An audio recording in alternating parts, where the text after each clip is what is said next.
अब तक फ्लाइट लेने के लिए लोग दिल्ली स्थित इंदिरा गांधी इंटरनेशनल एयरपोर्ट का रुख करते थे, लेकिन अब ग्रेटर नोएडा स्थित जेवर एयरपोर्ट के संचालन में आने के बाद यात्रियों को एक ऑप्शन उपलब्ध हो गया है। वह दिल्ली एनसीआर के यात्रियों के लिए नोएडा इंटरनेशनल एयरपोर्ट काफी सहूलियत भरा साबित होगा।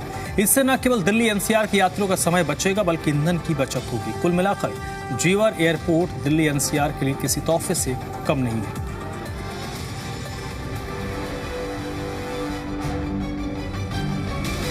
नोएडा इंटरनेशनल एयरपोर्ट के उद्घाटन के साथ ही दिल्ली एनसीआर के लोगों को भी तोहफा मिल गया है, क्योंकि दिल्ली एनसीआर के यात्रियों के लिए नोएडा इंटरनेशनल एयरपोर्ट काफी सहूलियत भरा और लाभदायी साबित होगा।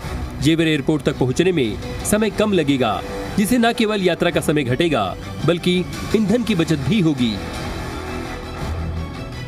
नोएडा इंटरनेशनल एयरपोर्ट देश की जनता को समर्पित प्रधानमंत्री नरेंद्र मोदी ने किया था एयरपोर्ट का उद्घाटन। अब तक लोग इंदिरा गांधी इंटरनेशनल एयरपोर्ट का रुख करते थे। जेवर एयरपोर्ट से यात्रियों को एक विकल्प उपलब्ध हो गया है। दोनों एयरपोर्ट मिलकर यात्रियों की बढ़ती संख्या को संभालेंगे। जेवर एयरपोर्ट से दिल्ली एयरपोर्ट पर भीड़ कम होगी, लोगों को यात्रा के लिए ज्यादा ऑप्शन मिलेंगे। दिल्ली एनसीआर के यात्रियों के लिए जेवर एयरपोर्ट सहूलियत भरा होगा, समय बचेगा, ईंधन की भी बचत होगी। बुलेट ट्रेन परियोजना पूरी होने के बाद दिल्ली से नोएडा एयरपोर्ट का सफर बेहद सरल और सुगम हो जाएगा। ऐसे में कुछ सवाल हैं। क्या यूपी का जेवर तरक्की का गेटवे है? जेवर एयरपोर्ट से दिल्ली एनसीआर को कितना लाभ? क्या समय के साथ साथ होगी ईंधन की बचत? दिल्ली एयरपोर्ट का भार कितना होगा कम? दिल्ली एनसीआर के कितने क्षेत्रों को होगा फायदा? अब देखना यह होगा कि जेवर airport Indira Gandhi international airport का कितना भार कम कर पाता है और दिल्ली एनसीआर के यात्रियों के लिए कितना सुहाना सफर तय कर पाता है। ब्यूरो रिपोर्ट, जी मीडिया। और चलिए चर्चा में हम आगे बढ़े उससे पहले जो हमारे सवाल हैं उन सवालों पर नजर डालते हैं, जिसमें सबसे पहला और महत्वपूर्ण सवाल है, जेवर एयरपोर्ट से दिल्ली एनसीआर को कितना लाभ होगा? ये पहला सवाल है। सवाल नंबर 2, दिल्ली एयरपोर्ट का भार कितना कम होगा? तीसरा सवाल, दिल्ली एनसीआर के कितने बड़े हिस्से को या कितने बड़े क्षेत्र को फायदा होगा?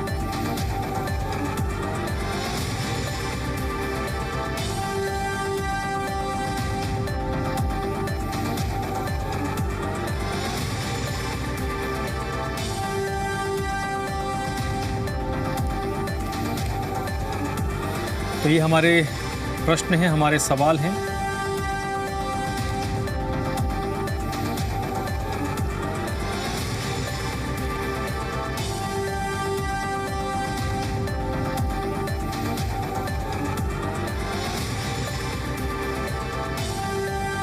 तो देखिए, दिल्ली एनसीआर और हरियाणा के एनसीआर में हरियाणा का जो हिस्सा है, पलवल, फरीदाबाद, गुरुग्राम और उन तमाम इलाकों को लेकर तो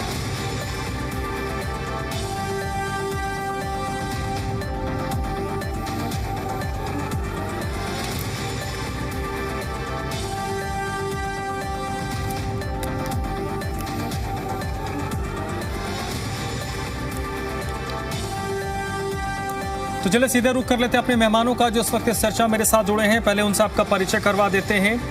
विवेक श्रीवास्तव भारतीय जनता पार्टी के नेता हैं, जो इस वक्त मेरे साथ जुड़ रहे हैं। मोहम्मद आसिफ कांग्रेस पार्टी के नेता हैं, जो इस प्रवक्ता हैं, नेता हैं, जो मेरे साथ जुड़े हैं। और विपिन शर्मा वरिष्ठ पत्रकार भी हैं, आम आदमी पार्टी से भी, जो उनके प्रवक्ता हैं, वो थोड़ी देर में जुड़ेंगे। आप सभी लोगों का बहुत बहुत स्वागत, वेलकम। विवेक श्रीवास्तव, जेवर एयरपोर्ट डेवलप होने से दिल्ली एनसीआर को फायदा तो होगा, लेकिन दिल्ली के नजरिए से अगर हम देखें तो दिल्ली के सामने एक चुनौती भी आएगी।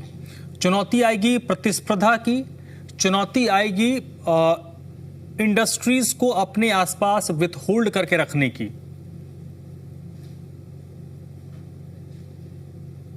देखिए धर्मराज जी, चुनौती आएगी, इसमें कोई शक नहीं।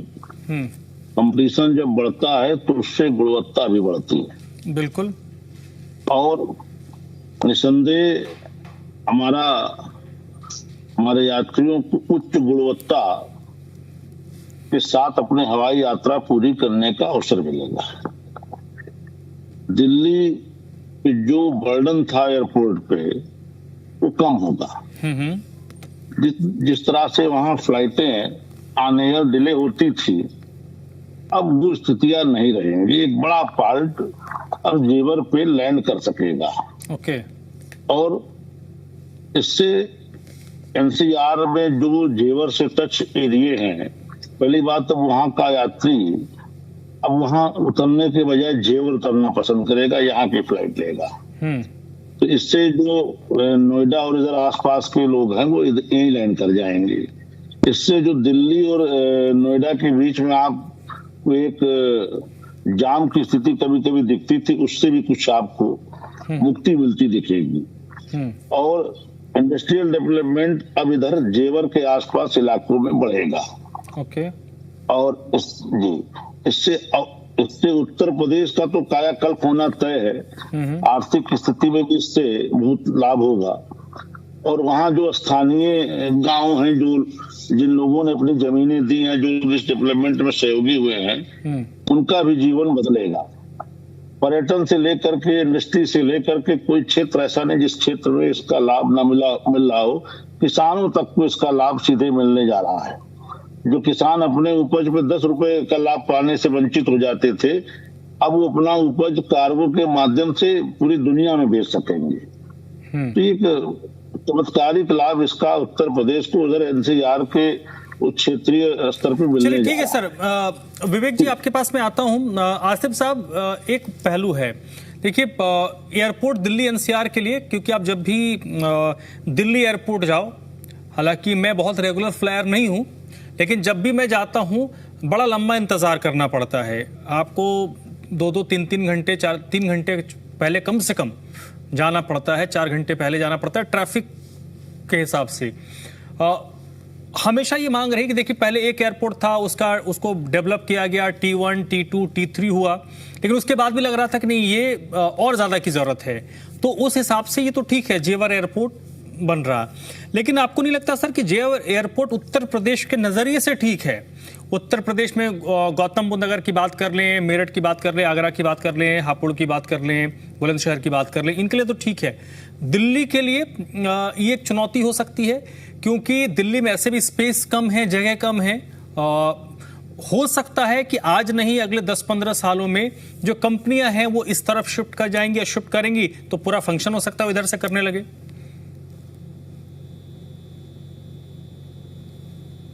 देखिए, दिल्ली के आसपास का जो इलाका है, खास तौर पे पश्चिमी उत्तर प्रदेश का कुछ हिस्सा जो आपने बताया, तकरीबन 50, 60, 70 किलोमीटर के आसपास के एरिया को फायदा होगा। बाकी के लिए वही की वही दूरी रहेगी। जो लोग देहरादून से चल के आते थे उनके लिए दिल्ली इतनी दूर थी। जो दिल्ली से बाहर निकल के जाएंगे जेवर के लिए, ट्रैफिक व्यवस्था वही रहेगी, उसमें इतनी तब्दीली नहीं आएगी। जब कोई नई चीज बनती है तो तरक्की लाजमी बात है आसपास होती है। कहीं भी कोई चीज डेवलप होगी तो वहां तरक्की होगी। उस तरक्की को हम कहें किसानों की तरक्की होगी। पश्चिम उत्तर प्रदेश के तमाम जितने किसान हैं सबकी तरक्की हो गई। वो एक्सपोर्ट करते क्या है? एक्सपोर्ट तो सारे कारोबारी लोग करते, किसान कौन सा एक्सपोर्ट कर रहा है डायरेक्ट? किसान तो मंडी तक सीमित है बस। उस मंडी के भाव का आपको मालूम है किसान को कितना मंडी का भाव मिल रहा है? अब पश्चिम उत्तर प्रदेश के अंदर जो गन्ने का किसान है, सबसे ज्यादा गन्ने किसान है, उसका भुगतान हो नहीं पाता है। और बात होती है कि पश्चिम उत्तर प्रदेश के किसान की तरक्की हो गई, हवाई चप्पल में चलने वाला जहाज में बैठेगा। ये हमने देखा, जरा सी आपदा आई थी और जहाजों ने क्या रेट बढ़ा दिए थे। सरकार का इतना सा नियंत्रण नहीं रहा, ना उन लोगों के पैसे वापस कराए गए। जो कश्मीर के अंदर आतंकवादी घटना हुई उसके बाद में तमाम रेट किस तरीके से बढ़ गए थे, ये आपने धर्मराज जी आपने भी चलाया, तमाम चैनलों पे चला। इतने गुना उन लोगों ने, इन जहाज कंपनियों ने लोगों से लिए और सरकार उसमें एक बोनी साबित हुई। एक भी पैसेंजर के रेट कम नहीं करवा पाई। सिर्फ जो फ्लाइट कैंसिल हुई उसकी पेमेंट की तो बात की, लेकिन बढ़ावा जो पैसा उन्होंने लिया, जो टिकट 11,000, 10,000, 9,000, 8,000 का था, उसकी कीमत 90,000 तक पहुंच गई थी और सरकार आंख बंद करके बैठी रही। तो हवाई चप्पल वाला कैसा चलेगा? ये तो कहना बड़ा मुश्किल है। और उम्मीद करते हैं जिस तरीके से बहुत सारे एयरपोर्ट्स, अहमदाबाद का है, जयपुर का है, तकरीबन 7-8 एयरपोर्ट्स हैं जो पीपी मॉडल बना के अपने मित्र को सरकार ने दिए, तो जेवर का एयरपोर्ट कहीं जल्दी ऐसा ना हो वो मित्रों के पास एक गिनती और बढ़ जाए। फायदा किसानों का ना हो कि मित्रों का फायदा हो जो दिन ब दिन मित्र तरक्की कर रहे हैं। चलिए ठीक है सर आपका। सर्वेश मिश्रा भी हमारे साथ जुड़ चुके हैं, प्रवक्ता हैं आम आदमी पार्टी के। सर्वेश जी बहुत बहुत स्वागत आपका। बताइए, जेवर एयरपोर्ट से दिल्ली एनसीआर के विकास को कितने पंख लगेंगे और दिल्ली के लिए क्या जेवर एयरपोर्ट को आप बड़ी चुनौती मानते हैं? इस सवाल का जवाब देने से पहले हमें एक बात जरूर जाननी चाहिए कि जो उत्तर प्रदेश में 7 एयरपोर्ट खोले गए थे, जिनमें 6 एयरपोर्ट बंद हो गए, उसका जो नुकसान हुआ उसकी भरपाई किसी नेता की जेब से हुई, किसी अधिकारी की जेब से हुई, या किसी पूंजीपति की जेब से हुई, या हम सब की जेब से हुई? पहले उसको जरूर ध्यान दीजिए। कुशीनगर का एक एयरपोर्ट लगभग 400 करोड़ में बना था। अलीगढ़ का एयरपोर्ट बना, मुरादाबाद में लेकर आए, लिस्ट है, आजमगढ़ में आए, चित्रकूट में आए, श्रावस्ती में आए। क्या हुआ इन एयरपोर्ट का? और मैं आपको निश्चित तौर पे बता दे रहा हूं, सब लोग जानते हैं कि कार्गो में किस कंपनी का पूरे देश में कब्जा है। ये एयरपोर्ट उसी व्यक्ति के धंधे को बढ़ाने के लिए बनाया गया है। नहीं तो देश का किसान तो अपने गेहूं और चावल की एमएसपी मांगने के लिए परेशान है। देश का जो किसान है वो तो गन्ने का दाम उसको नहीं मिल रहा है, गन्ने की गाड़ियां उसकी खड़ी रह रही है, गन्ने का दाम नहीं मिल रहा है। आप सीधा सा अपना आपने दिखा दिया कि देश के किसान के लिए जेवर का एयरपोर्ट खोल रहे हैं। अरे आप बोल दीजिए कि आप अपने मित्र के लिए जेवर का एयरपोर्ट खोल रहे हैं। देश के कार्गो का काम किसके पास है? कोई भी व्यक्ति जाए, देख ले, समझ ले, जानकारी ले ले कि वो कार्गो कंपनी किसकी है, कौन है वो मित्र, किनसे है उनके संबंध, ये सीधे तौर पे जान जाए। देखिए, कोई नुकसान नहीं है। इस देश का गरीब आदमी हवाई चप्पल वाला आदमी भी हवा में चले, ये खुशी की बात है। लेकिन ये देख के शर्म की बात है कि ये सरकार सबसे ज्यादा, चाहे ट्रेन की बात हो, सड़क की बात हो या जहाज की बात हो, सब में अगर किराया बढ़ोतरी में किसी सरकार कोई आगे आई है तो ये आई। आज रेल और हवाई जहाज के किराए में कोई फर्क नहीं रहने दिया का काम किया तो किसने किया? भारतीय जनता पार्टी में। 3000 रुपए में आप वंदे भारत लेके दिल्ली से बनारस पहुंचेंगे और 4000 रुपए में लेके आप फ्लाइट लेके बनारस पहुंचेंगे। तो ये इस तरीके की योजनाएं और इस तरीके से सरकार चलाने का काम भारतीय जनता पार्टी का और आम आदमी के उससे जाता है। आज आप जनरल कोचेज में चले जाइए, स्लीपर में चले जाइए, ट्रेनों की संख्या आपने बढ़ाई? नहीं बढ़ाई। आम आदमी, गरीब आदमी, मध्यम वर्गीय आदमी कहां जा रहा है? आप देश में, पूरे दुनिया में जब कच्चे तेल का क्रूड ऑयल सस्ता था तब आपने फ्लाइट के किराए के क्या किए? आज फुल सरचार्ज के नाम पे सभी फ्लाइट्स ने अपने ऑपरेशंस बंद कर दिए। हम रेल की बात करते हैं तो सरकार पीछे जाती है, हम हवाई जहाज की बात करते हैं तो सरकार पीछे जाती है। अब नया शगुफा ले आई, सीधा किसान के लिए खोल दिया कार्गो। अरे बोल दिए कि ये किसान नहीं, दुकान बनाई है आपने। अब वो दुकान किसकी है वो सब लोग जानते हैं। सबसे ज्यादा अगर सरकार को अगर गुणवत्ता में सुधार करना है तो इस देश की सड़कों का सुधार करें। मैं आपको बता रहा हूं, उत्तर प्रदेश में हालात ये हैं। मैं उत्तर प्रदेश के बलिया जिले से आता हूं। उत्तर निर्भया के गांव की जो सड़क है, जो अस्पताल को पहुंचती है, उस सड़क को बनाने के लिए वहां के लोग आंदोलन कर रहे हैं। 5-5 साल से छात्र और छात्राएं आंदोलन कर रहे हैं, लेकिन सड़क नहीं बन रही है। अस्पताल के लिए सड़क नहीं है। अगर आप ट्रेन में जाएंगे तो किराया देने की आम आदमी की हैसियत नहीं रही है। आपने वंदे भारत और राजधानी और शताब्दी के किरायों में इतनी वृद्धि कर दी है कि जो आम आदमी नहीं वहन कर सकता है। आप कैंसिलेशन आप 48 घंटे पहले करिए, आप 50% पैसा ले लेते हैं। आप टिकट आपका नहीं भी होगा, अगर आपने टिकट कराया कंफर्म नहीं भी होगा तो भी आपको 40 रुपए का सुविधा शुल्क देना। करोड़ों रुपए दे के सरकार पैसा इकट्ठा कर रही है। अमीरों के कर्जे माफ किए जा रहे हैं, अमीरों के टैक्स माफ किए जा रहे हैं और गरीबों पे बोझ लादा जा रहा है। ठीक है सर्वेश जी मैं आता हूं आपके पास। अब मैं वरिष्ठ पत्रकार के पास जाऊंगा। विपिन शर्मा जी, पॉलिटिकल लोगों ने अपनी बात कह दी और जो सर्वेश जी ने बात कही, इसमें कुछ एक पॉइंट्स जो उन्होंने कहा उसको तो आप खारिज नहीं कर सकते, वो तथ्यात्मक बात है। जो उन्होंने कुछ बातें कही हैं। एक बात जो उन्होंने कही जिससे संभवतः मैं सहमत नहीं हूं कि हालांकि उसमें भी दो चीजें हैं। एक जो उन्होंने जिन एयरपोर्ट्स का जिक्र किया, मुझे नहीं लगता कि उन एयरपोर्ट का जिस तरीके से हश्र हुआ वो इस एयरपोर्ट का होगा, क्योंकि डेमोग्राफी और ज्योग्राफी को भी देखना पड़ेगा। ज्योग्राफी के हिसाब से वो तो पहले दिन से जो जानकार वो बताते थे कि इसका कुछ होना जाना नहीं है, बट ये जिस तरीके से ज्योग्राफी में है ये चलेगा। अब किस तरीके से चलेगा, कब तक चलेगा फुल फ्लेज, तो 2040 तक इन्होंने कहा, सेकंड फेज 31 में पूरा होना है, मुद्दा वो नहीं है। जो बातें अभी तक बीजेपी हो, कांग्रेस हो, आम आदमी पार्टी ने की तरफ से आई है, मेरा आपसे प्रश्न है कि ये कैसे दिल्ली एनसीआर को बेहतर कनेक्टिविटी देगा। और जो मेरा मूल प्रश्न है कि अभी तक सब कुछ दिल्ली में था, एयरपोर्ट दिल्ली में था, अब कोई पहले आगरा से, मेरठ से, किसी को कुछ देहरादून से आना जाना होता था तो वो क्या करता था, आईजीआई जाता था, अब वो इधर मुड़ जाएगा, ये मसला है। तो सेम विद अदर कंपनीज, जो बड़ी बड़ी कंपनियां जिनके दफ्तर एयरपोर्ट के इर्द गिर्द 10-20 किलोमीटर के रेडियस में है, वो तो भविष्य में हो सकता है कि फैसला करें कि भाई इधर शिफ्ट हो जाए, सब कुछ इधर ही कर लें। तो एक बड़ी चुनौती है, उससे बिजनेस भी शिफ्ट होगा। जी धन्यवाद धर्मराज जी। देखिए सर्वप्रथम मैं दो बातें बोलूंगा। देखिए पहले दो बातें हैं कि जैसे हम दिल्ली के बारे में बोलते हैं कि पूर्ण राज्य का उसको ओहदा नहीं मिल सकता, और उसके पीछे भी कारण है, कोई रॉकेट साइंस नहीं है। कारण यह है कि जितने भी विश्व की बड़ी बड़ी राजधानियां हैं उनको पूर्ण राज्य का ओहदा नहीं मिलता।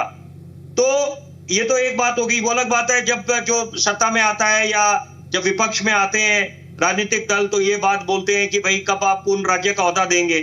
उसी तरह से ये एक बात तय है, इसको कोई नकार नहीं सकता कि समय की पुकार ये है कि आपको अल्टरनेट एयरपोर्ट्स होने चाहिए, क्योंकि यहां पर आप अगर एक पे निर्भर करते हैं और वो वहां पर अगर किसी तरह की कोई तकनीकी दिक्कतें आ जाती हैं तो इसका मतलब है कि जो आवाजाही है वो बिल्कुल ठप हो जाएगी। तो इस यहां पर उसके तहत जो दिल्ली एनसीआर के लिए एक नए अध्याय की शुरुआत हुई है, तो मुझे लगता है कि यहां पर सकारात्मक बातों को भी आपको मद्देनजर रखना पड़ेगा। साथ में जो चिंताएं, जैसे कांग्रेस के वरिष्ठ प्रवक्ता ने जो जिन बातों का जिक्र करा या आम आदमी पार्टी, तो वो दोनों बातें अपनी जगह जायज है, दुरुस्त है, लेकिन एक बात है कि आपको अल्टरनेट लाने पड़ेंगे। और उसी के तहत अगर ये दिल्ली एनसीआर में जेवर एयरपोर्ट का यहां पर जो जितना भार था इंदिरा गांधी इंटरनेशनल एयरपोर्ट पर, वो वहां पर अगर ये भार कम करने में कामयाब होगा और साथ साथ अर्थव्यवस्था को मजबूत करेगा, उससे भी ज्यादा मैं दो कदम आगे चलूंगा कि सबसे पहले यहां पर आपको जो ध्यान केंद्रित करना पड़ेगा किसानों का, कि जिन्होंने अपनी जमीनें दी, जो मुआवजा मिला वो एक तरफ, लेकिन साथ में रोजगार, क्योंकि जरूरी बात है कि अगर उत्तर प्रदेश को उत्तम प्रदेश बनाना है तो रोजगार आपको देने पड़ेंगे सही मायने में, तभी वहां का युवा को आप सशक्त कर पाएंगे, एम्पावर कर पाएंगे। तो यहां पर आप पीपीपी मॉडल तो कई सालों से चल रहा है, कईयों की सरकारें रही हैं, तो पीपीपी मॉडल है, बिल्ड ऑपरेट ट्रांसफर। लेकिन मैं जरूरी बात ये बोलना चाहूंगा कि इस समय देखिए, क्योंकि ये अभी तो एक रनवे है और एक समय में और रनवेज बनेंगे, और यहाँ पर जरूरी बात है कि पहले क्या हुआ कि जितने उत्तर प्रदेश के एयरपोर्ट आए फिर उनकी स्थिति क्या हुई, तो पुरानी गलतियों से सीख लेकर आगे चलना पड़ेगा। और यहाँ पर ऐसे ना हो, क्योंकि इस एयरपोर्ट के बनने से उम्मीदें 7वें आसमान पर आ जाती है, क्योंकि हर एक का सपना है कि उत्तर प्रदेश उत्तम प्रदेश बने। और साथ साथ भूलना नहीं चाहिए कि जब लाल किले की प्राचीर से देश के माननीय प्रधानमंत्री ने देश को संबोधित करते हुए एक बड़ा अहम संदेश दिया था कि यहाँ पर आने वाले वक्त में देश की अर्थव्यवस्था $5 ट्रिलियन तक पहुंचेगी। तो वहां पर पूरे देश में सबसे पहले अगर किसी ने पहल करी तो योगी आदित्यनाथ ने पहल करी। उन्होंने बोला उत्तर प्रदेश का योगदान $1 ट्रिलियन होगा। तो यहाँ पर पहले तो देखिए मिथक ये भी होता था कि जो नोएडा आएगा तो वो बिल्कुल सत्ता से भी बेदखल हो जाएगा, उसकी कुर्सी नहीं बचेगी। तो एक वो भी बात है, पहलू जो कड़वा सच हकीकत है। तो और साथ साथ ये भी है कि हम उस दौर में जी रहे हैं, artificial intelligence, data science, semiconductor, हम लोग तवज्जो दे रहे हैं vocal for local, one district one product की बात करते हैं। तो यहाँ पर मुझे लगता है कि और मैं व्यक्तिगत एक जरूर बात बोलना चाहूंगा धर्मराज जी, मैं यूरोप के ट्रिप पे गया था, बस यूरोप भी गया, इंटरलाकेन गया, क्रोएशिया गया, वियना गया, कई शहरों में गया। तो ये बातें अगर हम अभी तो चलो ठीक है ज्यूरिख इंटरनेशनल एयरपोर्ट उसको मैनेज कर रहा है, लेकिन साथ साथ आने वाले समय में अगर हमने सही मायने में आत्मनिर्भर बनना है तो यहाँ पर रोजगार भी देने यहाँ के लोगों को, और साथ साथ कि जितने हम आत्मनिर्भर बनेंगे उतनी हमारी अर्थव्यवस्था और मजबूत होगी, फिस्कल डेफिसिट कंट्रोल होगा, नियंत्रित होगा, और साथ में जो हमारा जीडीपी का आंकड़ा है, क्योंकि सपना ये है कि अगर हमने बड़ी आर्थिक महाशक्ति बनना है तो यहाँ पर जीडीपी का आंकड़ा अगर डबल डिजिट में पहुंचे तो मुझे लगता है वो दिन भी दूर नहीं कि जब हिंदुस्तान को आप सोने की चिड़िया कह सकते हैं। लेकिन विपक्ष के नेता, राजनीतिक दल जो बात बोल रहे हैं उसको मद्देनजर रखना पड़ेगा, उसको आप नजरअंदाज नहीं कर सकते। ये बोलकर बिल्कुल आप खारिज कर दें, जो चिंताएं व्यक्त हो रही है उसको आप संज्ञान में लेना पड़ेगा। लेकिन साथ साथ क्योंकि देखिए अभी तो शुरुआत हुई है, तो यहाँ पर मुझे लगता है राजनीति नहीं होनी चाहिए इस समय, क्योंकि यहाँ पर सबका योगदान है। मैं तो सरकारों का भी योगदान बोलूंगा, ऐसा नहीं है जो जितने एम्स बने हैं अगर हिंदुस्तान में तो नींव कब रखी गई थी। तो वही बातें हैं कि यहाँ पर कम से कम शुरुआती दौर में एकाएक हम बिल्कुल एक दूसरे पे कटाक्ष करने लग जाए, तीखे प्रहार करने लग जाए, हमलावर हो जाए, मुझे लगता है कि अच्छा संदेश। चलिए सर विपिन शर्मा जी, मैं ठीक है, विवेक श्रीवास्तव जी ठीक है सर, ठीक है, लाशों के अंबार लगे थे। चलिए सर ठीक है विपिन शर्मा जी को लेकर हाहाकार मच गया था। चलिए ठीक है, यहाँ पर अभी हमने उसके बाद क्या सीख ली कि ठीक है विवेक श्रीवास्तव जी, आप देखिए अब जो सर ने कहा, कितना बड़ा सर आपको मेरी आवाज आ रही है? ये सारी बातें होनी चाहिए और ये इस समय ठीक है विपिन जी को ऑडियो कम इंफ्रास्ट्रक्चर आपका अव्वल दर्जे का होना चाहिए। ठीक है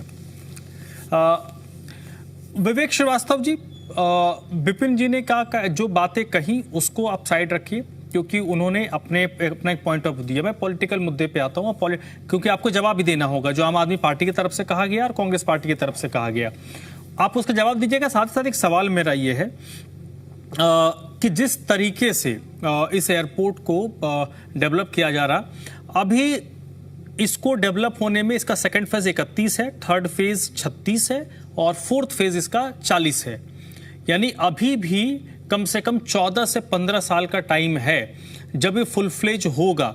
यानी अगले 7-8 साल तक तो इसके फंक्शनिंग में भी बड़ा रोड़ा है, क्योंकि अभी कनेक्टिविटी नहीं है। हाईवे बनेंगे, मेट्रो बनेंगे, जो प्रस्तावित हैं वो जब बनेंगे तब बनेंगे, इन चीजों को होते तो 10 साल लग जाएगा। तब तो अभी इसको बहुत ज्यादा अगर आप इंडोर्स करेंगे तो आपके खामियों के तौर पे गिना जाएगा, क्योंकि अभी तो व्यवस्थाएं नहीं बनी है। नहीं अभी ऐसा नहीं है कि कनेक्टिविटी नहीं है, और उसको और हाईवे से जोड़ने की बात हो रही है, वो अलग चीज है। ऐसा नहीं कि वहां जाने का रास्ता नहीं है जियो एयरपोर्ट, ऐसा कुछ नहीं है। वहां लोग जा सकते हैं, वहां से फ्लाइट पकड़ सकते हैं, लोकल कनेक्टिविटी ठीक है, और जगहों से जोड़े जाने की बात चल रही है। तो वो अच्छा एक प्रस्ताव है, और धीरे धीरे फोर्थ फेज इसका जब कंप्लीट हो जाएगा तो पूरी तरह से ये अपने आउटपुट पे रहेगा। अभी इसका फर्स्ट फेज चालू हुआ है, आज फ्लाइट गई है, यहाँ से लोग उड़ के गए लखनऊ, इसमें किसान थे, 170 लोगों की संख्या थी। तो ऐसा नहीं है, मुझको नहीं लगता कि विकास के इस कार्य का किसी को विरोध करना चाहिए। एयरपोर्ट खुला है, ऑफिसेज भी आएंगे, उद्योग भी बढ़ेगा, और इसको किसी ऐसे एंगल से नहीं देखना चाहिए वहां गन्ना किसानों का बकाया है। अरे भाई किन सरकारों में गन्ना किसानों का, सबके तो हमने निपटाए, मायावती जी का हमने निपटाया, अखिलेश भैया का हमने निपटाया। तो आज तो गन्ना किसानों की सब अपडेट चल रहे हैं दाम। आप किस बात, कौन सी बात लेकर के बैठे? और अगर कहीं कोई एयरपोर्ट फंक्शन में मान लीजिए नहीं भी है तो उसके दूसरे कारण है, लेकिन डेवलपमेंट का विरोध नहीं करना चाहिए। जहां भी कहीं डेवलपमेंट होता तो उससे वहां रोजगार के अवसर भी बढ़ते हैं, लोगों की बाइंग कैपेसिटी भी बढ़ती है, लोगों के जीवन स्तर में सुधार आता है। तो नो डाउट इस एयरपोर्ट से एनसीआर की आर्थिक स्थिति में चमत्कारिक सुधार दर्ज होगा। नहीं सर डेवलपमेंट के कोई खिलाफ नहीं है, सबने कहा ठीक है, लेकिन अब जैसे एक बात अभी जो आम आदमी पार्टी के प्रवक्ता ने कहा कि उन्होंने कई सारे उदाहरण दिए कि किन एयरपोर्ट्स का क्या हश्र हुआ। ये तो उन्होंने फैक्चुअल बात कही ना कि एयरपोर्ट हो गया, सप्ताह में एक फ्लाइट उड़ रही है, कभी 2 सप्ताह में, कभी कहीं पर 4 दिन में एक फ्लाइट उड़ रही है। तो क्या एक सप्ताह में 2 से 3 फ्लाइट के लिए एयरपोर्ट बनेगा? पहली चीज। मैंने उसी टाइम कॉन्ट्राडिक्ट कर दिया कि उन जगहों से आप जेवर का तुलना नहीं कर सकते, क्योंकि दोनों की डेमोग्राफी अलग है, ज्योग्राफी अलग है और नीड भी अलग है। मसला ये है कि जिस तरीके से उसको प्रमोट किया जा रहा, अभी आपको लगता है कि वो प्रमोशन टू अर्ली है? क्योंकि उसको अभी ठीक ठाक चलने में, जब लोगों की पहुंच हो, लोग जाएं आए, उसको करने में कम से कम 8 से 10 साल लगेगा। कहीं से तो शुरुआत आपको करनी पड़ेगी। बिल्कुल। आप उसी प्रश्न पे आ गए कि पहले दुकान खुलती पहले ग्राहक आते हैं। आप उसी प्रश्न पे फिर आ गए कि पहले दुकान खुलती पहले ग्राहक आते हैं। कहीं ना कहीं से तो आपको शुरुआत करनी पड़ेगी। आज सब कुछ छोड़िए, मैं लखनऊ एयरपोर्ट की बात कर लेता हूँ सर। लखनऊ एयरपोर्ट जब शुरुआत में खुला था तब वहां क्या स्थिति थी? कितनी फ्लाइटें दिन भर में उतरती थी? आज क्या स्थिति है? इसी तरह वाराणसी के एयरपोर्ट पे आ जाइए, वहां क्या स्थिति थी, आज क्या स्थिति है? तो ऐसा नहीं है, धीरे धीरे वहां की जब स्थितियां ठीक होती हैं और चीजें कन्विंस बढ़ते हैं, लोगों की स्थितियां अच्छी होती हैं, तो यात्री भी बढ़ते हैं, फिर फ्लाइटें भी बढ़ती हैं। तो कहीं ना कहीं से तो आपको शुरुआत करनी पड़ेगी। अब आप सोचेंगे नहीं सब कुछ पका जाए तब हम एयरपोर्ट बनाएंगे। सर देखिए, आपने जैसे कहा ना कि पहले दुकान खुलेगी या पहले ग्राहक होंगे, ये आपका पॉइंट ऑफ व्यू है कि अब उसमें कोई लोग ये कह सकते हैं कि पहले फैक्ट्री बनाने से एक होता है कि पहले फैक्ट्री बना दीजिए, फिर आप रोड बनाइए, फिर बिजली का तार बिछाइए। दूसरे लोग बोलेंगे नहीं, पहले रोड बनाइए, बिजली का तार बिछाइए, फिर फैक्ट्री बनाइए। तो दोनों का अलग अलग नजरिया है। रोड नहीं होगी तो फैक्ट्री का सामान सर पे लाद के लेके जाएंगे। तो लोग कैसे जाएंगे? अभी सर जेवर सर मैं एक मिनट बताता हूं। सर सुनिए, मैं अभी नोएडा में जिस जगह पर बैठा हूं, ये एकदम दिल्ली से सटा हुआ इलाका है, फिल्म सिटी का। आपको पता होगा सेक्टर 16 में एकदम दिल्ली से सटा हुआ है। यमुना पार हमारे और दिल्ली के बीच में यमुना बह रही है। हम अगर यमुना को पार करेंगे तब दिल्ली में होंगे। नोएडा है और इसी नोएडा के अंदर में जेवर एयरपोर्ट है, ग्रेटर नोएडा जिसको हम लोग कहते हैं। यहाँ से दिल्ली एयरपोर्ट 31 किलोमीटर होगा। जेवर एयरपोर्ट 62 किलोमीटर है। तो मेरे लिए कौन सा नजदीक है आज की तारीख में? आपके दिल्ली नजदीक है ना? तो मैं वही कह रहा हूं कि अब अगर मैं एक तरफ 30-32 किलोमीटर, एक तरफ 60-65 किलोमीटर है, तो आदमी किधर जाएगा?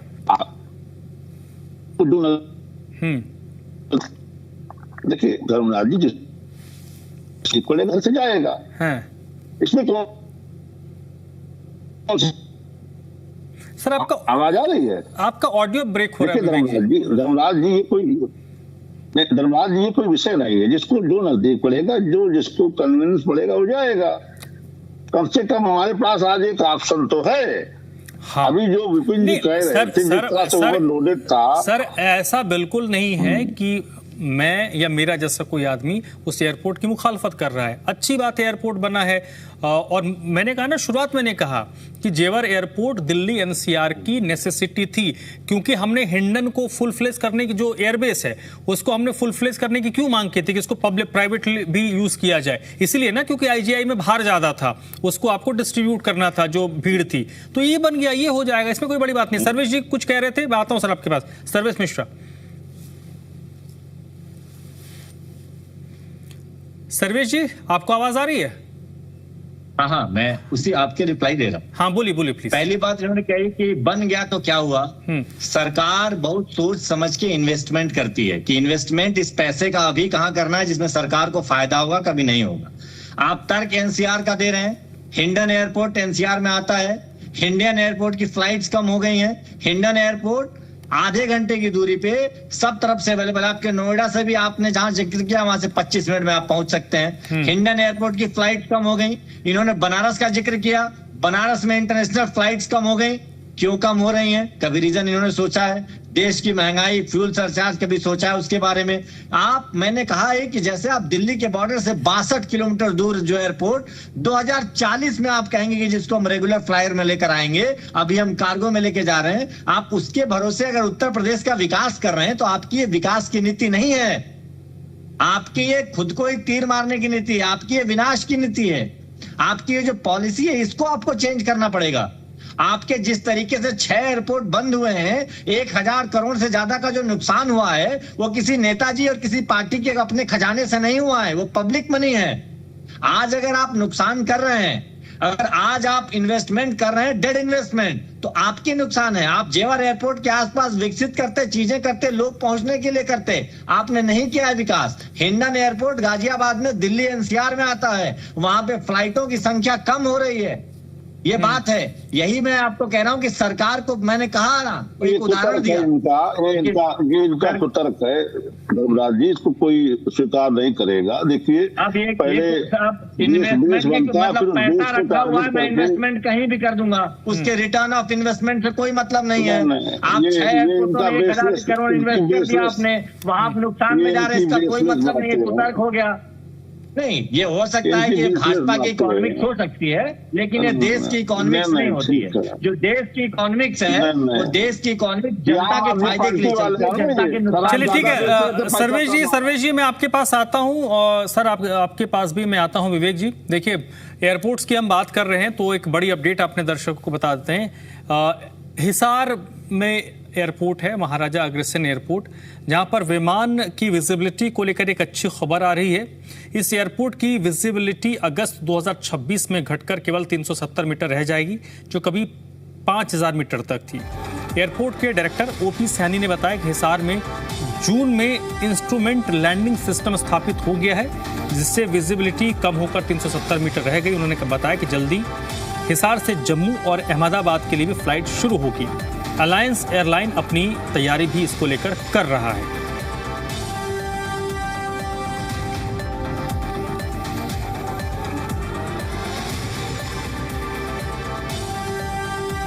यदि फ्लाइट्स की बात करें, 4 फ्लाइट हमारी यहाँ से चल रही है, तो सबसे अच्छा रेस्पॉन्स तो मैं बोलूँ तो हमारे अयोध्या वाला जो सर्किट है, जो हिसार से अयोध्या है, वो फ्लाइट का सबसे अच्छा रेस्पॉन्स है। उसके अलावा हमारा चंडीगढ़ और जयपुर और आपका दिल्ली, इनकी कनेक्टिविटी चूँकि मल्टीपल ऑप्शंस अवेलेबल है और डिस्टेंस वाइज कम है, तो उनका रेस्पॉन्स कंपेयर टू अयोध्या कम है, बट काफ़ी अच्छी सुविधा है। जैसे दिल्ली में हम देखें, अंतर्राष्ट्रीय पैसेंजर इंटरनेशनल फ्लाइट से आते हैं, उनको अगर हिसार आना होता है या आगे की वो पंजाब की दूसरी स्टेट में या दूसरी सिटीज़ में जाना होता है, तो उसके लिए फ्लाइट का जो सुविधा है काफ़ी महत्वपूर्ण मतलब है उनके लिए। चलिए एक बार फिर से अपने चर्चा की तरफ लौटते हैं, और इस वक्त मेरे साथ जो मेहमान जुड़े हैं, आसिफ साहब के पास चलूँगा। आसिफ साहब देखिए, अब थोड़ा सा एक चेंजेस हुआ है। सर्वेश हमारे साथ आम आदमी पार्टी के जो प्रवक्ता थे वो 8:30 बजे तक ही थे, लेकिन वैभव को हमने कष्ट दिया है कि वैभव अगले आधे घंटे तक मोर्चा संभालेंगे। वैभव, बहुत बहुत स्वागत है आपका, लेट से जुड़े बट वेलकम। आता हूं वैभव आपके पास, उसके पहले आसिफ साहब, सर मैं मूल विषय पे आता हूं। मुझे नहीं लगता कि हम में से कोई विकास के खिलाफ है, लेकिन विकास को देखने का नजरिया सबका अलग अलग है। किसी के लिए विकास ये हो सकता है कि, और हर क्षेत्र के हिसाब से विकास की परिभाषा अलग होती है। तो मेरा ये मूल प्रश्न है जो बार बार उठाया जा रहा है कि जेवर एयरपोर्ट को लेकर क्या ब्रांडिंग ज़्यादा हो रही है, चर्चा ज़्यादा हो रही है जिस हिसाब से उसको दिखाया जा रहा है, या एक सामान्य है, देश में और भी जगह एयरपोर्ट बनते हैं, एक और एयरपोर्ट बन गया? देखिए, सरकार का काम हर चीज को एक इवेंट बनाना है, ब्रांडिंग है, और इस सरकार को ब्रांडिंग में मास्टर हासिल है। आप बात करिए मेक इन इंडिया, तमाम जितने प्रोजेक्ट 2015 में आए सरकार लेके, उनका क्या असर हुआ और ब्रांडिंग किस तरीके से की गई। आज हम किस तरीके से इंपोर्ट बढ़ गया हमारा, ना कि एक्सपोर्ट के, ना एक्सपोर्ट बढ़ा। और ब्रांडिंग शायद दुनिया में हमसे अच्छी ब्रांडिंग किसी ने की, हशर सबके सामने है। तमाम चीजों को, नई नई चीज भारतीय जनता पार्टी की सरकार लेके आती है, और ब्रांडिंग पे जो पैसा खर्च करती है ना, उसका तोड़ किसी के पास आज की तारीख में नहीं है। चाहे उसका हस्त्र 0/0 हो। इंडियन एयरपोर्ट की बात की उन्होंने, इंडियन एयरपोर्ट बगल में बिल्कुल वो तो नहीं है, उसके आप रास्ते देखिए ना किस तरीके से। अगर आप दिल्ली से निकलेंगे और जमुना पार होते हुए जाएंगे तो आपको गड्ढे बेशुमार मिलेंगे एयरपोर्ट पहुंचने में, और उसको एयरपोर्ट को चालू हुए तकरीबन 7 साल के आसपास हो चुके हैं। जब 7 साल तक आप रास्ता एक बेहतर नहीं दे पाए और आप कह रहे हैं कि रास्ते बेहतर होंगे, हम कब मना कर रहे हैं कि रास्ते बेहतर है। विकास एक अच्छी चीज है, विकास होना चाहिए। विकास सिर्फ कुछ लोगों का नहीं होना चाहिए, विकास सिर्फ सरकार के लोगों का नहीं होना चाहिए, सिर्फ सरकार का विकास नहीं होना चाहिए, सरकार में बैठे लोगों का विकास होना चाहिए, तमाम हिंदुस्तान के गरीब आदमी का भी विकास होना चाहिए। वो गरीब आदमी 80 करोड़ की जो आबादी है, 5 किलो राशन को लेकर विकास ना समझे, वो विकास नहीं है। आज विकास की सबसे बड़ी जो नींव रुकी है वो रोकने में सरकार नाकाम साबित हो गई। वो पेपर लीक है युवाओं की, जो दिन बे दिन पेपर लीक होने का रिकॉर्ड इस सरकार में बन रहा है। युवा करेगा क्या, नौकरी करेगा, सीधी तो पड़ रहा है, पेपरों की तैयारी कर रहा, पेपर लीक पे लीक हो रहा है। जिस तरीके डॉलर बढ़ता जा रहा, रुपया गिरता जा रहा है। और देश के प्रधानमंत्री कहते थे 13 के अंदर देश की साख गिरती है, उस प्रधानमंत्री की किस तरीके से साख गिरती है आज से कोई भी ना भारतीय जनता पार्टी का वो नेता बोलने को राजी है, ना देश के प्रधानमंत्री अपनी बात पे कायम है। तो ये वो सरकारें कभी भी अपनी बात पे कभी कायम नहीं रही। विकास की बात सरकार ने की, विकास का सबको मालूम है। नौकरी की बात सरकार ने की, सबको मालूम है। किसान की आज दुगनी होगी, किसान की हम चर्चा कर रहे हैं कि किसान को तरक्की मिलेगी। 2022 गए हुए कितना वक्त हो गया, 26 चल रहा है, 27 का चुनाव आने जा रहा है। किसान की आय दुगनी होगी, अगर हो गई है तो बता दीजिए। किसान की आय दुगनी नहीं हुई, डीजल के तेल के दाम दुगने हो गए, किसान की आत्महत्याएं दुगनी हो गई है, यूरिया का रेट दुगना हो गया है। तमाम चीजों के रेट बढ़ गए, और रेट नहीं बढ़े तो सिर्फ किसान की कीमत के रेट, इंसान की जो चीजें हैं, जरूरत है, उन सब के रेट बढ़े। लेकिन सरकार कहती है हमने एक बहुत बड़ा काम किया है, 81 करोड़ लोगों को हम राशन दे रहे हैं। इससे बाहर निकलना होगा, तमाम युवाओं को रोजगार की तरफ बढ़ाना होगा, जब भी देश का विकास होगा। ऐसे विकास चलिए ठीक है सर, मैं आपके पास आता हूं। ठीक है, मैं विपिन जी के पास जाऊंगा, उससे पहले क्योंकि वैभव अभी जुड़े हैं। वैभव, किस तरीके, क्या आप, मैं मूल प्रश्न पे आता हूं क्योंकि आप अभी जुड़े हैं। आम लोगों को एक ऑप्शन मिल गया, दिल्ली एनसीआर के लोगों को, जेवर एयरपोर्ट, लेकिन मैं अगर एक नजरिए से देखता हूं तो मुझे लगता है कि दिल्ली सरकार को चिंतित होना चाहिए जेवर एयरपोर्ट को लेकर। अगर आप लॉन्ग रन में देख रहे हैं, अगले 10, 15, 20 सालों के बाद के हिसाब से देख रहे हैं, तो ये दिल्ली के लिए प्रॉब्लम हो सकती है, क्योंकि जब एयरपोर्ट फुल फेज हो जाएगा, दिल्ली लैंडलॉक्ड है, जमीन कम है, तो बड़ी इंडस्ट्री स्विच कर सकते हैं, बड़ी कंपनियां स्विच कर सकती हैं। धनराज जी, सबसे पहले तो ये इन टोटलिटी देखें तो चाहे जेवर एयरपोर्ट की बात कर लें, दिल्ली के इंदिरा गांधी इंटरनेशनल एयरपोर्ट की बात कर लें, या फिर हम गाजियाबाद में एयरपोर्ट की बात कर लें, तो ये जितने भी पूरा सिस्टम है, in totality as a citizen सोचे, एज अ कम्यूटर सोचे, तो ये बड़ी सही बात है कि ऑल अक्रॉस कॉर्नर इस तरह का एयरपोर्ट का एक नेटवर्क होना चाहिए। और इवेंचुअली जहां भी कंपनीज का टर्नआउट होता है, जैसे आपने बताया कि अगर वहां एयरपोर्ट है तो वहां उसके इर्द गिर्द या उसके आसपास कंपनियों का रुझान होगा खुलने का, तो इन टोटलिटी भारत देश की वजह से देखें तो ये विन विन सिचुएशन है, किसी के लिए भी वो नहीं है। मेरा दूसरा एक प्रश्न चिन्ह है खास तौर से सरकार से। पहली बात तो जेवर एयरपोर्ट को लेकर कई बार डेडलाइन मिस हुई, कॉस्ट एस्केलेशन हुए, किसानों के इश्यूज आए, लेकिन इसके बावजूद इस तरह का नेटवर्क, खासतौर से इंफ्रास्ट्रक्चर का, ये सही दिशा में कदम है, जिससे कि कंजेशन के साथ साथ अपॉर्चुनिटीज भी खोली जाती है।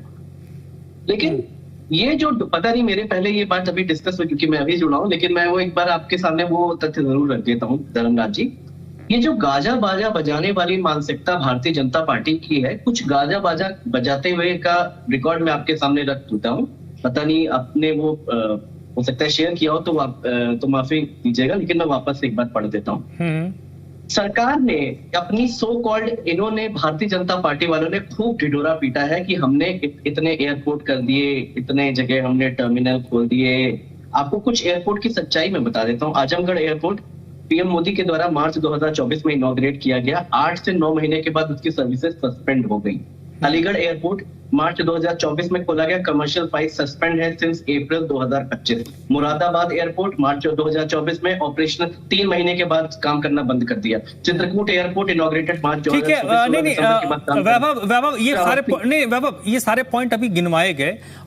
मैंने उसमें मैं बस ये बताना, मैं ये कह रहा हूँ कि उन एयरपोर्ट का हश्र इसका नहीं होगा, इसको लेकर मैं आश्वस्त हूँ। उन जैसे एयरपोर्ट उनके मैं समझ गया, लेकिन नहीं इस आप आश्वस्त हो सकते हैं धर्मराज जी, लेकिन सरकार की जिस तरह से पद्धति है ये आश्वस्त जनता और हम नहीं है।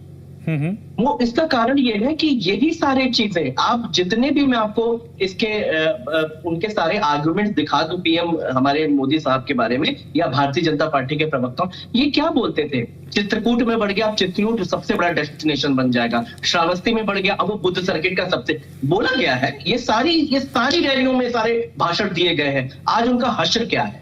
क्या बुद्ध सर्किट का जिस तरह से रीडेवलपमेंट होना चाहिए था हुआ?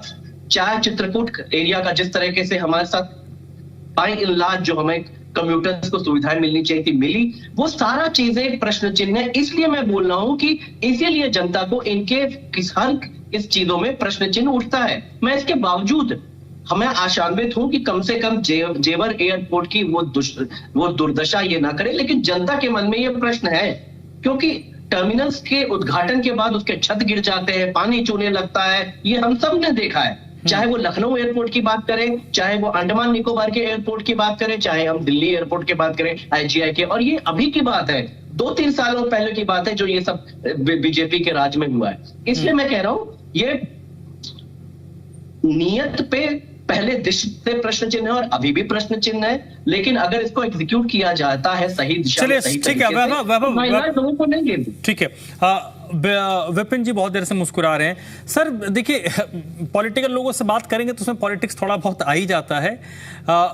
इसमें सरकार की नीयत, मुझे लगता है जो बात कही जा रही है सरकार की नीयत से ज्यादा बात इस चीज को लेकर है कि आप काम से ज्यादा ब्रांडिंग पे ज्यादा जा रहे हैं और काम से ज्यादा उसकी पब्लिसिटी पे ज्यादा जा रहे हैं। एक सामान्य प्रक्रिया के तौर पर होती तो लोग इसको बहुत लाइट नोट पे लेते, इतनी राजनीति नहीं होती। जी धर्मराज जी, आवाज आ रही है आपको? बिल्कुल आ रही है सर जी। देखिए, मैं दोबारा उसी बात से शुरुआत करूंगा कि 2 पहलू होते हैं हमेशा। हम जब विचार रखते हैं तो अगर मैं इसका एक सकारात्मक पहलू लूं तो सकारात्मक पहलू यही है कि एक शुरुआत हुई है और आशावादी होना पड़ेगा, क्योंकि अगर एक नींव रखी गई है और आज औपचारिक तरीके से एक फ्लाइट शुरू हुई है और यहाँ पर अभी आने वाले वक्त में और यहाँ पर इधर विकास होगा और ऐसी उम्मीद लगाई जा रही है कि रोजगार मिलेंगे, तो ये अच्छी बात है, बड़ी अच्छी बात है। लेकिन साथ साथ अगर हम इसका दूसरा पहलू देखें, यहाँ पर कई पहलुओं पे ध्यान केंद्रित होना चाहिए, क्योंकि जब हम चर्चा करते हैं तो पुरानी बातों को भी चर्चा में शामिल करना चाहिए। मालवीय नगर अभी जो घटना हुई है, बड़ी दिल दहलाने वाली घटना हुई है। हम एक तरफ बात करते हैं कि मेडिकल टूरिज्म को बढ़ावा देंगे, मैं तो बड़ा हैरान होता हूं बतौर पत्रकार धर्मराज जी कि, और बड़े ये दुख की बात है कि यहाँ पर मीडिया में भी उस बात की चर्चा क्यों नहीं हुई कि हम लोग एक तरफ जब मेडिकल टूरिज्म की बात करते हैं कि मेडिकल टूरिज्म डेस्टिनेशन बनाएंगे हिंदुस्तान को, तो वहां पर जो मेडिकल टूरिज्म वाले पेशेंट्स थे, जो भी इलाज के लिए आए थे, उनके परिजन जिन्होंने जान गंवाई, तो ये क्या इससे हमारे देश की छवि पे असर नहीं पड़ता? तो और यही बात है कि यहाँ पर जो पर्यटक आते हैं तो उनकी भी सुरक्षा मुहैया करानी है, वहां भी ध्यान केंद्रित होना चाहिए। खासतौर पे जो महिला पर्यटक आते हैं, चाहे ताजमहल जाएं, जहां पर भी, ये तो एक बात हो गई। लेकिन यहाँ पर जरूरी बात जो मैं जिसका बड़े संक्षेप में जिक्र करना चाहूंगा, मैं भी वही लिख रहा था जब बाकी प्रवक्ता बात कर रहे थे। देखिए, हम लोग बात करते हैं, अगर अच्छी बात लें कि हम मैन्युफैक्चरिंग हब बनाएंगे हिंदुस्तान को, और आलोचना करना सबसे आसान होता है कि आप आलोचना के लिए सारे आप चश्मा निकालें और सारे पॉइंट्स लिखना शुरू कर दें और गिन गिन के बताएं। तो मैं बड़े विनम्र पूर्वक बोलना चाहूंगा, अभी आसिफ साहब बैठे थे, मेरे अच्छे मित्र हैं, मैं बड़ा सम्मान करता हूं इनका। तो जनाब ये भी आप बात कर रहे थे, ये खराब हुआ, ये खराब हुआ। मैं संक्षेप में सिर्फ ये बोलूंगा, glass half empty is half full also. तो हमारी सोच पे, नजरिए पे सब कुछ निर्भर करता है। गरीबी हटाओ, किसकी सरकार ने दिया था ये नारा, किस नेता ने दिया था, क्या गरीबी हट गई? तो ये बातें बोलना बड़ा आसान है। उसी तरह से हम लोग बात करते थे शिक्षा मॉडल की, अव्वल दर्जे का स्वास्थ्य मॉडल बन गया, कोरोना में कहां उपचार हुआ, कितना फायदा हुआ। तो ये बातें देखिए, आप आलोचना कर रहे हैं विपक्ष, मैं उनके साथ खड़ा हूं बिल्कुल, कि यहां पर आपको ये मद्देनजर रखना पड़ेगा कि जो पहले एयरपोर्ट बने फिर क्या परिणाम निकले, उसकी भरपाई कौन करेगा।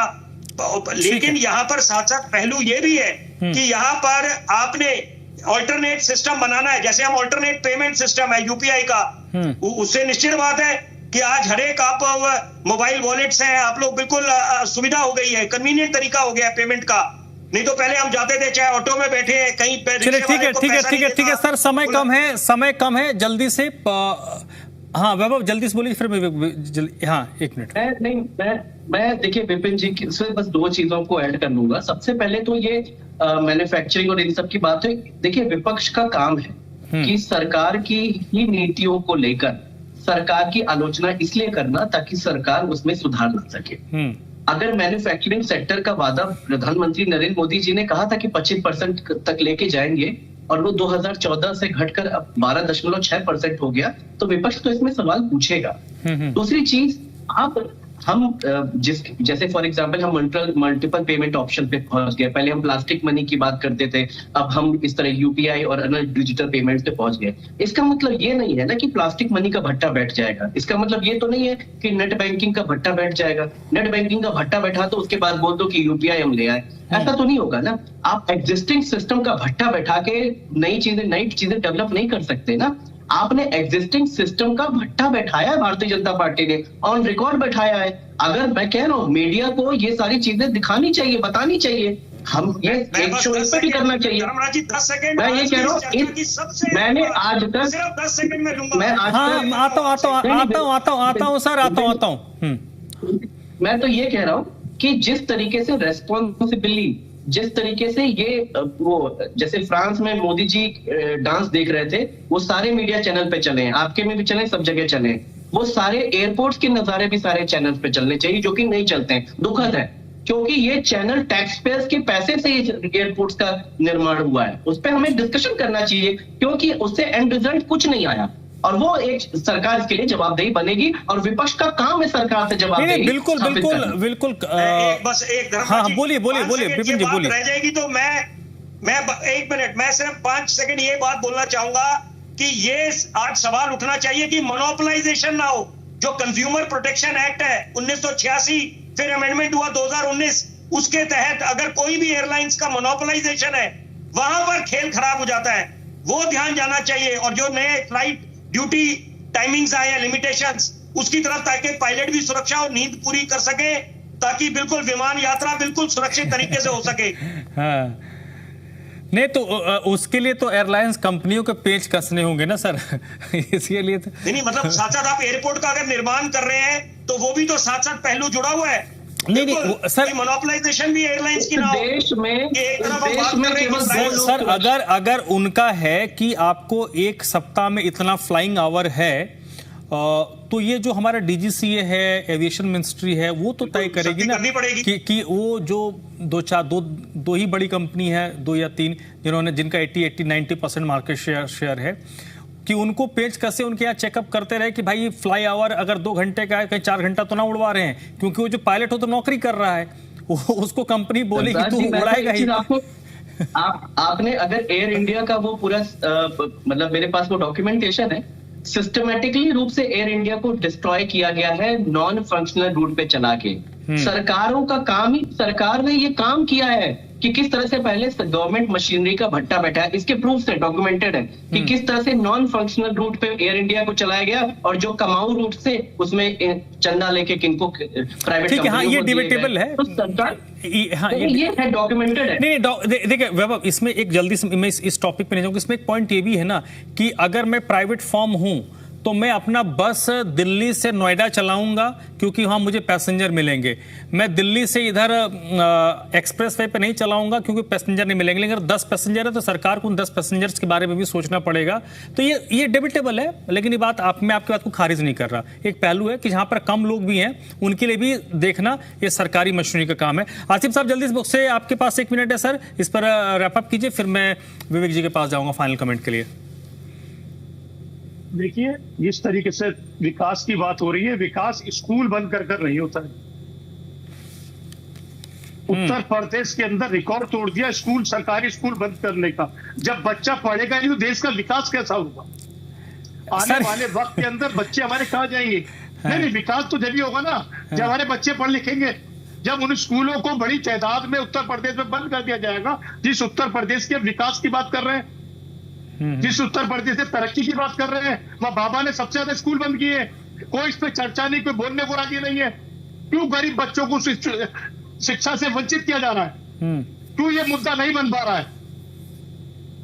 तो जब तक सरकार इन चीजों पे काम नहीं करी, सरकार का काम है हर गरीब आदमी से टैक्स लेती है, किसी को बगसती नहीं सरकार।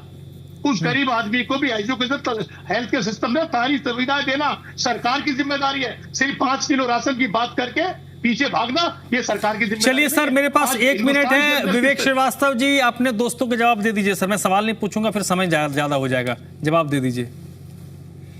देखिए धर्मराज जी, जेवर में एयरपोर्ट चालू हुआ है और जो कनेक्टिविटी को लेकर सवाल कर रहे हैं, पहले देखिए मैंने फिर कहा कि पहले दुकान खुलती फिर ग्राहक आते हैं। एयरपोर्ट बन गया, जहां से कनेक्टिविटी नहीं होगी वहां से भी कर दी जाएगी। एक बेस तो हो गया कि अब यहाँ से हमको इसको जोड़ना है, यहाँ से हमको इसको जोड़ना है। अगर ये ना होता तो हम किसको कहाँ से जोड़ते? एक चीज। दूसरी चीज, जिन एयरपोर्टों का हमारे मित्र हवाला दे रहे साहब वो काम नहीं कर रहे, वो फंक्शनिंग नहीं है, इनसे पूछिए कि जो भी एयरपोर्ट पहले खोले गए वो क्या शुरू के दिन में ही अपने 100% आउटपुट पे थे? धीरे धीरे वहां पे यातायात बढ़ा, लोगों की कैपेसिटी बढ़ी, लोगों का आवागमन बढ़ा। और जो कह रहे साहब विकास विकास का रोना रो रहे हैं, स्कूल बंद करके विकास, देवन से पूछिए कि कोई उत्तर प्रदेश में एक भी बच्चा है जो इसको प्रवेश नहीं मिल रहा कहीं पे, चाहे सरकारी चाहे प्राइवेट एडमिशन तो सबको मिल रहे हैं, सब पढ़ रहे हैं। कंपोजिट विद्यालय बनाए जा रहे हैं, सरकार उस पर इन्वेस्टमेंट कर रही है। ये चीजें इनको नहीं दिखती। आज उत्तर प्रदेश में लखनऊ में ब्रह्मोस मिसाइल बन रही है, हरदोई में संडीला में बबलिंग स्क्वाड की फैक्ट्री लग गई, प्रोडक्शन चालू हो गया। अमेठी में AK-47 बन रही है। ये चीजें कभी इसके पहले सुनी थी क्या उत्तर प्रदेश में? पूरा डिफेंस कॉरिडोर डेवलप हो रहा है, उस पर डिफेंस से रिलेटेड कंपनियां आ रही हैं, उस पर काम हो रहा है। अमौसी के ठीक सामने अशोक लीलैंड का कारखाना चालू हो गया।